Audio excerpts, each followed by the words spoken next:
Assalamualaikum warahmatullahi wabarakatuh.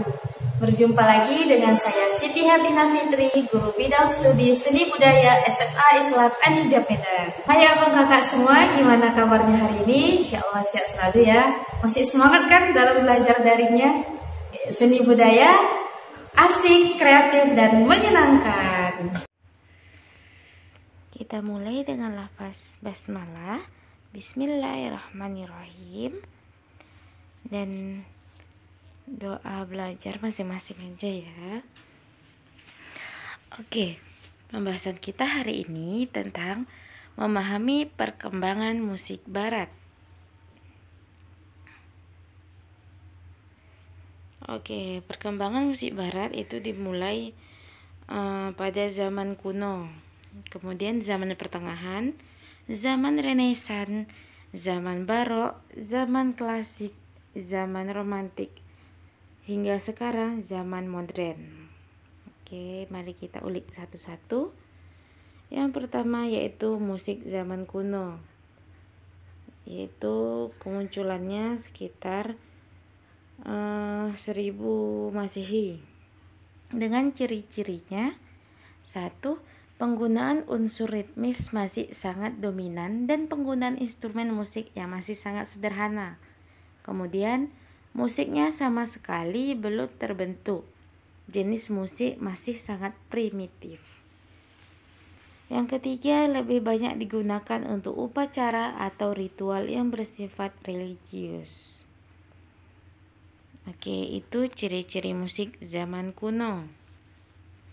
Selanjutnya kita masuk ke musik zaman pertengahan, yaitu muncul pada tahun 476 Masehi sampai 1450 Masehi. Dengan tokoh senimannya yaitu ada Guido de Arezzo, yaitu pada 1050 Masehi, William Guillaume Dufay 1400 Masehi, Adam de la Halle 1287 Masehi, dan Hans Sachs 1471 Masehi.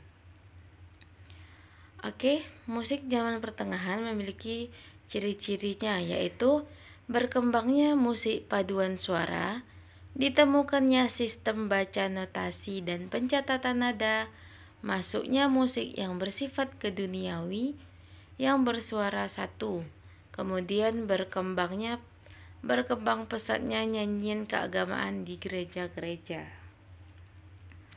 Itu dia ciri-ciri musik zaman pertengahan. Selanjutnya masuk di musik zaman Renaissance. Itu kemunculannya 1450 Masehi sampai dengan 1600 Masehi. Oke, dengan tokoh senimannya yaitu ada Giovanni, Josquin, Orlando, dan William. Dengan ciri-cirinya, berkembangnya musik dengan unsur romantis. Musik gereja mengalami kemunduran dalam perkembangannya. Beda dengan abad pertengahan. Musik gereja itu lagi marak-maraknya. Oke, selanjutnya banyak perubahan tempo dan dinamika yang tajam. Melodi lagu masih pendek. Bentuk lagunya motet, misa, dan fantasia. Mulai dikenalnya alat musik berupa piano dan organ. Sifat kebersamaan menurun dan sifat egoisme menonjol. Munculnya musik instrumentalia. Oke, banyak terjadi di zaman Renaissance ya. Oke, selanjutnya musik zaman barok. Dengan kemunculannya 1600 Masehi sampai 1750 Masehi. Dengan ciri-ciri musik zaman barok yaitu pemakaian nada hiasan, penggunaan tanda dinamika yang lebih dominan dibandingkan musik lainnya. Selanjutnya, musik opera perlahan mulai berkembang. Kemudian munculnya musik oratoria. Oke, itu dia ciri-ciri musik zaman barok. Selanjutnya masuk ke musik zaman klasik yang muncul pada tahun 1740 Masehi sampai dengan 1830 Masehi. Dengan tokoh senimannya Wolfgang dan Ludwig. Oke, ciri-ciri musiknya yaitu sudah menggunakan peralihan dinamika dari lembut sampai keras atau crescendo, dan dari keras menjadi lembut decrescendo pada musiknya. Oke, terdapat perubahan-perubahan tempo pada musik dengan kecepatan accelerando dan perlambatan retardando. Oke, penggunaan akordnya yaitu dengan akord 3 nada.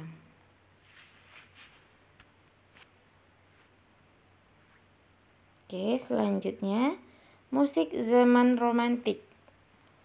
Itu kemunculannya di tahun 1815 Masehi sampai dengan 1910 Masehi dengan tokoh senimannya Hector, Franz, Johann, S.R. Richard, Guy, Felix, Frederick, Robert, dan Johannes. Dengan ciri-ciri musik zaman romantik yaitu menitik beratkan pada emosi yang terkesan sedikit berlebihan, penggunaan dinamika serta tempo musik secara optimal dan bervariasi. Kemudian perasaan mulai melepaskan diri dari rasio akal manusia.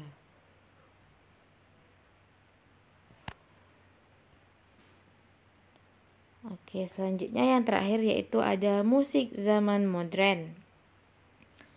Oke, kemunculan musik zaman modern ini dimulai tahun 1900 Masehi hingga sekarang, yang mana diawali oleh seniman Claude Debussy.